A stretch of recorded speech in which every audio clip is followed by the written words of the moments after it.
Hi, இன்றைக்கி நான் உங்கள் கூட ஷேர் பண்ணிக்க போகிற ஒரு விஷயம் என்னென்னா டைம். இது ரொம்ப இம்பார்ட்டண்ட். இந்த ஹரி வேர்ல்டில் அவசரமாக எழுந்து கடகடான்னு கிளம்பி அரைகுறையாக சாப்பிட்டு ஓட்டமாக ஓடி ஒரு நாள் ஃபுல்லாக எப்படி முடியுதுன்னு தெரியாமையே ஓடிட்டுருக்கோம். எனக்கு இன்றைக்கி சரியாக குளிக்க கூட டைம் இல்லைப்பா, அவசரமாக தண்ணியை ஊற்றிட்டு வந்தேன்ப்பா, நான் இன்றைக்கி சரியாக சாப்பாடு வெந்துருச்சா இல்லையான்னு கூட பார்க்கலப்பா, கடகடன்னு எதையோ ஒன்று கிண்டை பேக் பண்ணிவிட்டு வந்துட்டேன்ப்பா. ஸோ இப்படி சொல்கிறவங்க தான் அதிகம். அன்டில் அண்ட் அன்லெஸ் அது ஒரு ப்ராப்ளமாக நம்ம முன்னாடி எழுந்து நிற்கிற வரைக்கும் அது ஒரு விஷயமாகவே நம்ம கண்டுக்க மாட்டோம்.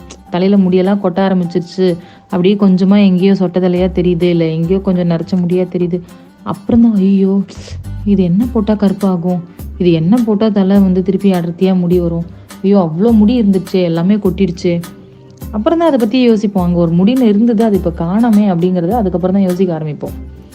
அது மாதிரி அல்சர் வந்துருச்சு, ஹெல்த் இஷ்யூஸ் வந்துச்சு, இர்ரெகுலர் பீரியட்ஸு, ரொம்ப பாடி பெயின், ஐயோ ஒழுங்காக நேரத்துக்கு சாப்பிட்ருக்கலாமே, நான் ஸ்கூல் போகும்போதெல்லாம் ஒழுங்காக சாப்பிடாம எக்ஸாமுக்கு படிக்கணும், டைமுக்கு டியூஷனாக போகணும், அந்த டென்ஷன்லேயே நான் ஒழுங்காக சாப்பிடாம விட்டனே, ஒழுங்காக தூங்காமல் விட்டனே, இப்போ எனக்கு உடம்பு சரியில்லையே அப்படின்னு நம்ம யோசிச்சா அதனால எதனா யூஸ் இருக்கா? கண்டிப்பாக இல்லை.